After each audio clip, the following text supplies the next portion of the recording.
It's January 31st, and look what I have. That's right, it's Chain of Thorns. Impulsively decided I'm gonna be vlogging. It's literally just gonna be a raw reading vlog. Literally nothing fancy. I'm just gonna pick up my camera every time that I have commentary about this, splice all the clips together. And I think outside I'm gonna try to make this just like an extra upload. A lot of you guys might not have like read this book or like care about this series. So I'm just gonna try to make this like one of the extras. The final book in the trilogy. And you know how Cassandra Clare has been with her final books in trilogies. The world ends and restarts. I'm just gonna start reading it, and this is me coming on to say that I'm starting to read it. Here's all my commentary. If there's one thing about me, I have so much commentary and so much to say about the books that I read. So guys, I forgot how much of a hot mess the state of affairs were at the end of the last book. I've said it before and I'll say it again. Matthew Fairchild is the best part about this book series, and it's definitely because he is in closest resemblance to Will Herondale. But it's so painful to me because I know that it's not gonna work out between them, because they're together at the beginning of this book right now. They're literally in Paris, and I know that it's not gonna work out. I wish they weren't together. I feel like this book is for all the girlies who felt like they were robbed of the Tessa and Jem love story, but I'm not a Jem girly. Will girlies are Matthew girlies. Jem girlies are James girlies. I'm a genius.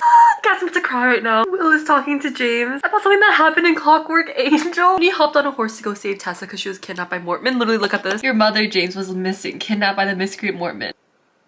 Are you joshing me? I'm already crying. Okay, I just checked the post. Oh my god, I don't think any of my roomies are home. Okay, end of chapter 2. I ended up getting on my phone. End of chapter 2, Lucy's talking to Malcolm about necromancy. Malcolm is trying to bring back Annabelle, and he says, I will wait. Wait as long as it takes to set up the events for the dark artifices. Annabelle will not be at peace, not without me. It's very disgusting, entitled man of you to feel entitled to a woman like that. Also, they're in love. I don't really know. But like, imagine everything that they talk about, like, make sure you don't do this, like, don't do necromancy, like, all that kind of stuff. Like, regardless of how in love you are, like, I just know that a woman who was at the same level of in love as Malcolm wouldn't do all the stupid, catastrophic things he did because he felt entitled to a woman. Period. Will is like, oh my gosh, I know how terrible it is to witness death. And then James is like, oh yeah, Will had to like hold Jessamine while she died. Excuse you? As if Thomas did not exist? As if Thomas was not the first casualty? I was not heartbroken even a little bit when Jessamine died in that trilogy, but I was crying like a baby when he was saying farewell to Thomas. The disrespect. Sorry, I don't know why I'm getting so amped up. Also, it's literally 11 p.m. I just got home. No way does Madame Dorothea make an appearance in this book. Oh, I have not heard that name in so many centuries. You know, this kind of makes me want to reread like the first 2 books because I remember loving Jessie and Lucy. I wasn't that interested in James and Cordelia. Like, I was more interested in Jessie and Lucy and James and Matthew. I have a question. I feel like actually I need to go search this up. Jesse Blackthorne died, kind of was half dead. How old was he? And is he that same, like, he still looks the same age, right? But he's actually probably older than he looked. And you guys know how I feel about relationships like that. If I try to kiss you again, you'll hit me with the poker. And then he says, not at all. I'll do the gentlemanly thing and hit myself with the poker. Correct. Correct answer. Guys, it's genuinely such an issue. Literally anytime anything ever is mentioned about Will, Jem, and Tessa, like, I will literally just start crying. The way that nothing will ever compete with them. Oh damn, look who came crawling back to Anna. Ariadne. She told her mom that she was a lesbian. That's so stressful. The second that Thomas got a message from Alistair that said that they wanted to meet, he literally runs away to decide what to wear. Aww. Men are so dumb. Girl, stand up. That's kind of funny. That note that Thomas sent, but then all that's left of it is, Dear Alistair, why are you so stupid? I brush my teeth. Don't tell anyone. I don't know why you don't want anyone to know you brush your teeth.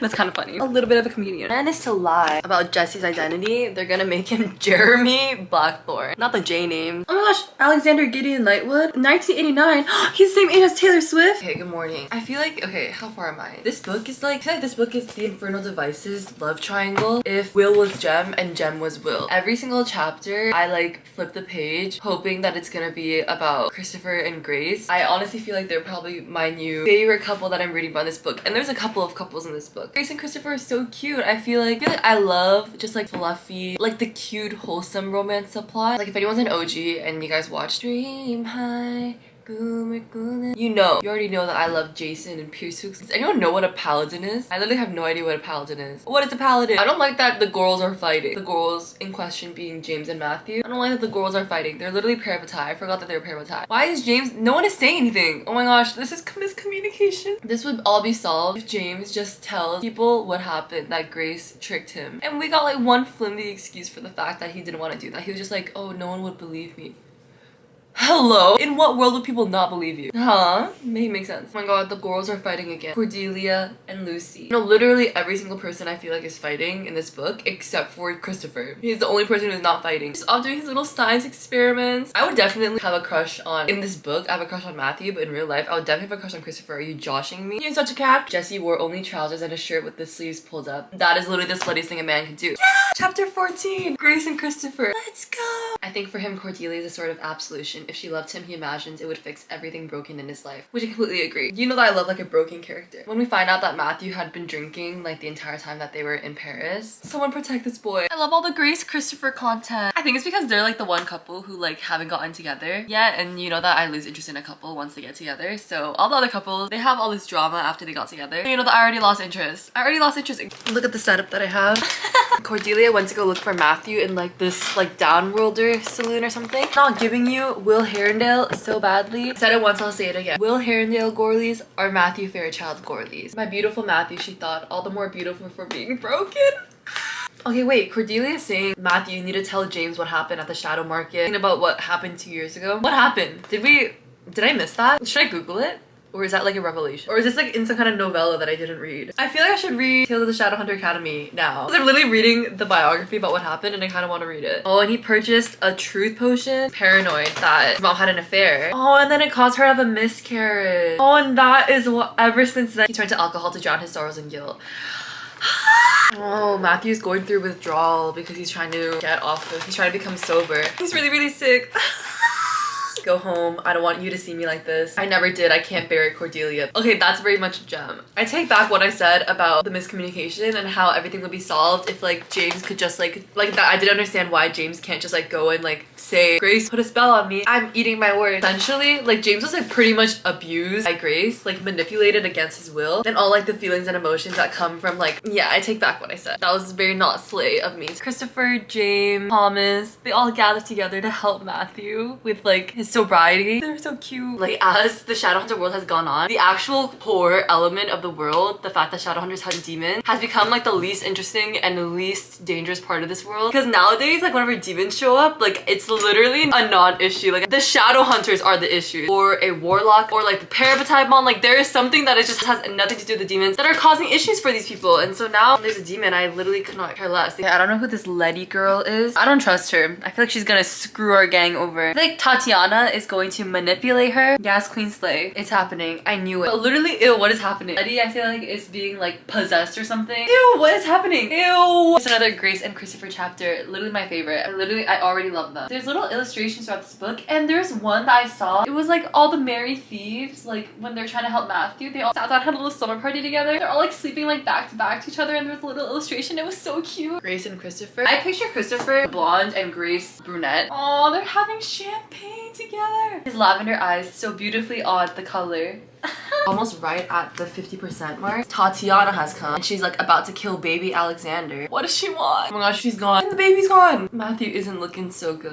They're gonna go find the baby because Cordelia rejected him. Oh yeah, when Cordelia was rejecting him and he was like, am I so hard to love?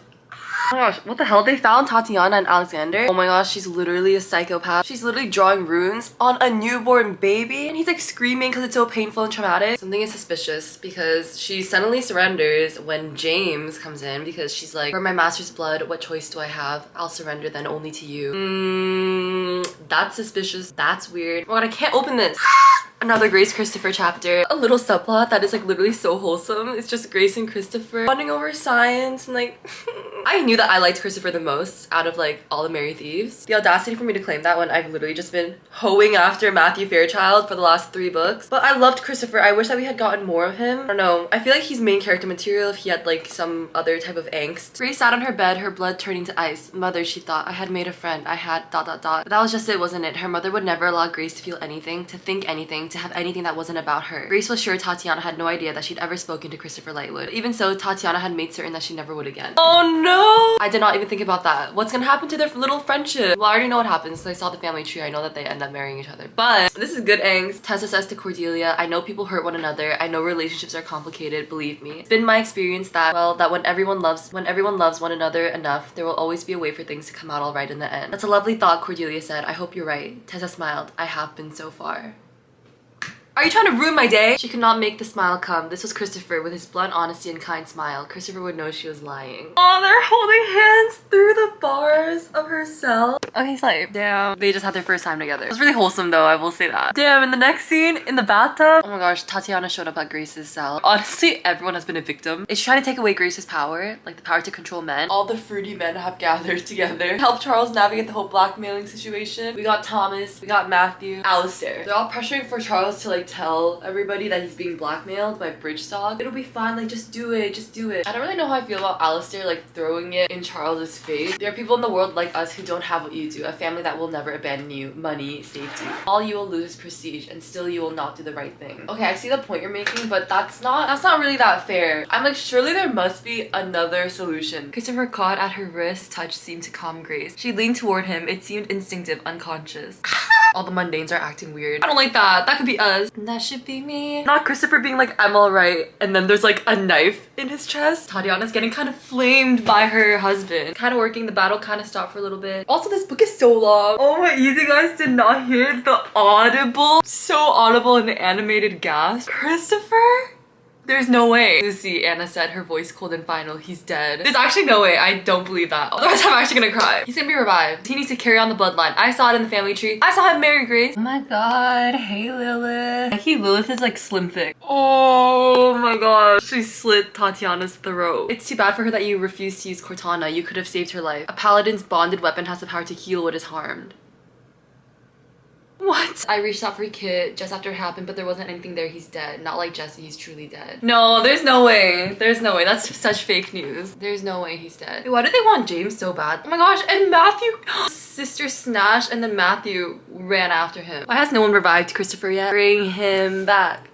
Bring him. Please, this photo's making me so sentimental. James and Matthew dying. We were honestly robbed so much. So much Matthew James content, I feel like we were robbed. Because the girls were fighting the entire time we were reading this book. Huh? This is news to me. I'm having a little honesty hour. I had feelings for Lucy once, you know, but I could see in her eyes when she looked at me that she was waiting for me to go back to my old self. That's the tea. He liked Lucy? Was this in Tales of the Shadowhunter Academy? Because the more that I hear about that, the more that I want to read that book, even though I had no plans to read it ever. Matthew and Lucy, wow. Actually, I'm kind of glad they didn't go that route because I feel like it is kind of obvious. Actually, no, I wish they did go that route. I do love Lucy and Jesse. I love their love story. The tea's piping hot, so I love that too. But you know how much I love a brother's best friend. That would have been a story. I'm not ashamed even a little bit to say that I am really racing and skimming through all of the scenes and chapters that aren't about Matthew and James. Okay, I don't really care about the plot to this book. I mostly just care about the characters, and by characters, I literally just mean Matthew.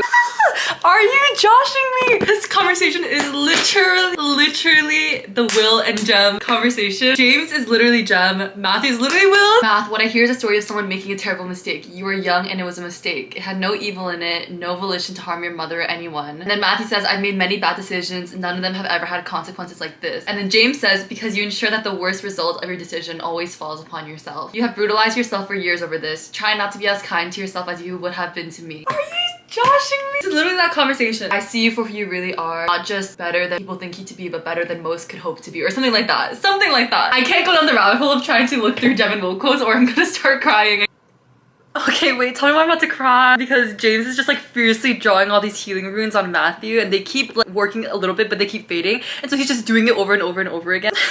And runes aren't even supposed to work in this place. Always definitely my favorite part of this entire magic system is the parabatai bond. I just love the relationship between characters. Like it's not even like a romance. The bonds and like the friendship that they have. Crying and throwing up right now. I've been waiting for Grace to get like sentimental at Christopher because for some reason it like wasn't happening. Christopher, I know you're gone, yet I feel you everywhere. I see you everywhere. I only wish I could have told you that I care about you, and I did not think that kind of feeling to be real. Wait, what? Wait, what is happening? Something touched your shoulder. Grace, a soft voice. Unmistakable. What? Is he a ghost? Oh my god. I thought ghosts could only return if they have unfinished business. I think he said that you are my unfinished business. All you have to do is silence the voice in your head that says you aren't good enough, don't know enough. I have faith in you. Wait, why am I getting emotional? Something brushed against her temple, tucking her hair behind her ear. Ghostly touch, a goodbye. A moment later, she knew he was gone.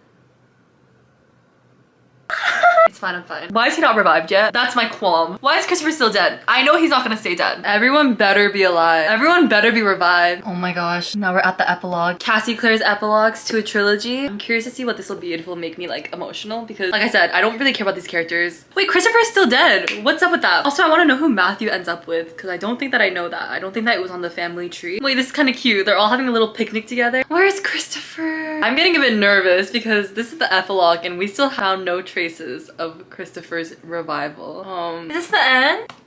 Oh, I thought that was the end, but what is this? This better be Christopher's revival. I swear to God, I'm actually gonna become violent. Oh, it was Lucy and Cordelia's parabatai ceremony. Wait, is Christopher really dead? Is he actually dead? No, wait, why was I? Did I miss something? Hey, Christopher. Oh my gosh. Christopher and Grace. Oh, this man is so fine.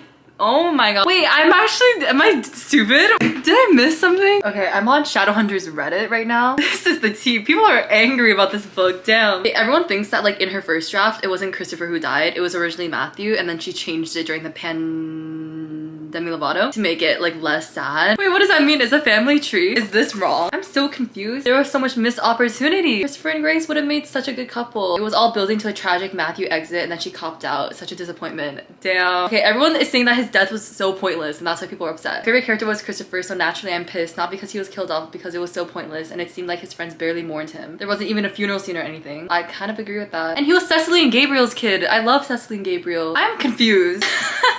That is my conclusion. The saving grace of this book series is Matthew Fairchild, but low-key anticlimactic. Even the finale to the Dark Artifices, I didn't really like it that much. When you get into like too much of like the demon stuff and like the alternate worlds and the stuff like that, I really lose interest. First of all, it's kind of convoluted, so I don't understand it. Second of all, I don't like seeing all the characters be apart. And third of all, some of these chosen ones are a little bit too chosen. I don't really know. This book was really long. I definitely skim read so much of it. I'm gonna say 3 out of 5 stars. I love Matthew. I feel like I should read Tales of the Shadowhunter Academy. I'm gonna go to the grocery store because I have been craving yogurt covered pretzels. But I guess that's gonna be the end of this little raw reading vlog. Hope you guys enjoyed it. Let me know your thoughts about this book if you read it. Bye.